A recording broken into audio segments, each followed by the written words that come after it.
So, this is Stories from the Cabin, my story about Bobby Osborne.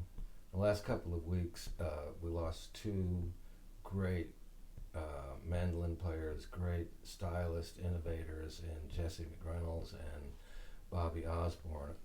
I didn't know Jesse, but I did meet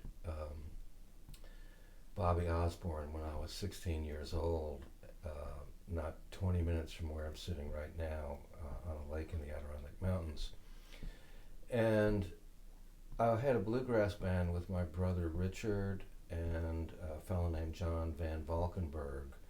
And we decided that we were going to drive up to the Adirondacks with our band and see if we could get a gig playing at a bar, restaurant, something or other. And so we piled into the Bluegrass Special, which was a 1959 Chevy Impala convertible of John's, and we drove up to the Adirondacks and ended up in a small town called Lake Luzerne, which Richard and I knew very well because we had spent a lot of our summers up in this part of the world when we were kids.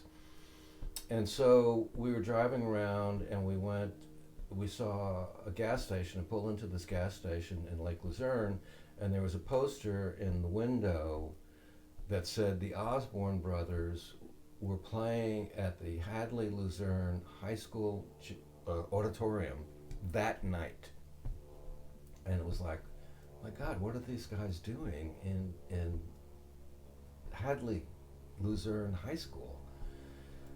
And John Van, who could talk the birds out of the trees, decided that he was going to talk us onto the show.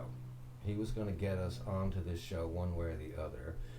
And if he said he was going to do something, he did it. And he got us on the show to open the show for the Osborne brothers.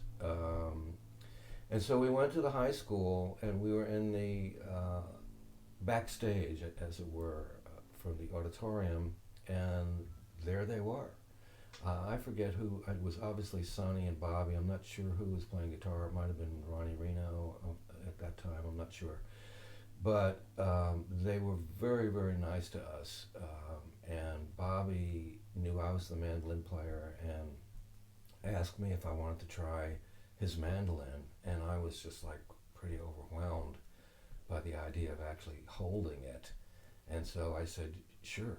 And so he put it over my neck, and I tried to play a chord on this thing, and the action was so stiff that I could barely push the strings down to make a chord. But there it was. I mean, I was holding this, I guess it was an F5, I don't know what it was. I imagine that was what it was.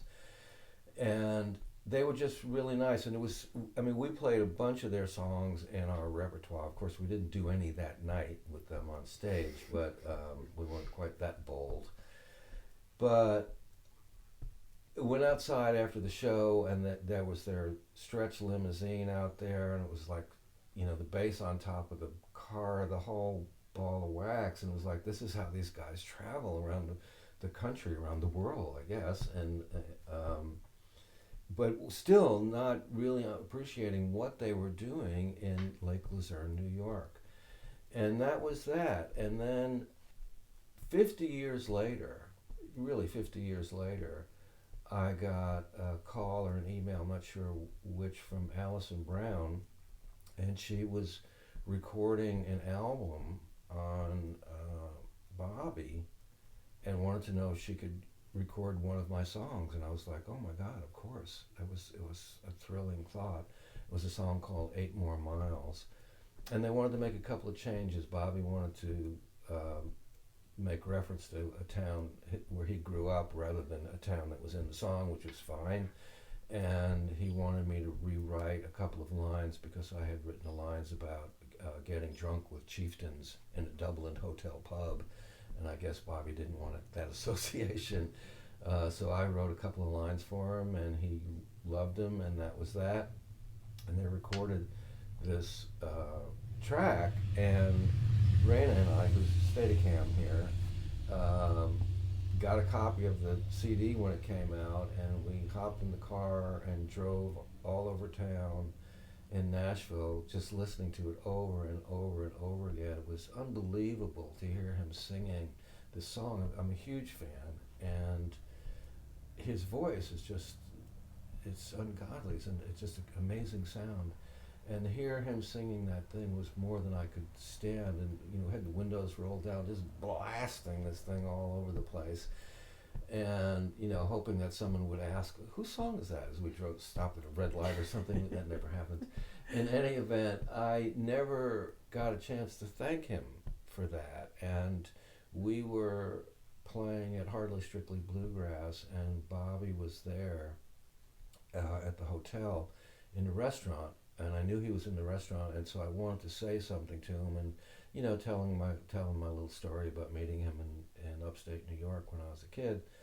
And I went in, and he was just overwhelmed with people and handlers and people pulling and pushing, and I just backed off. I didn't want to make his life any more difficult than it already seemed to be.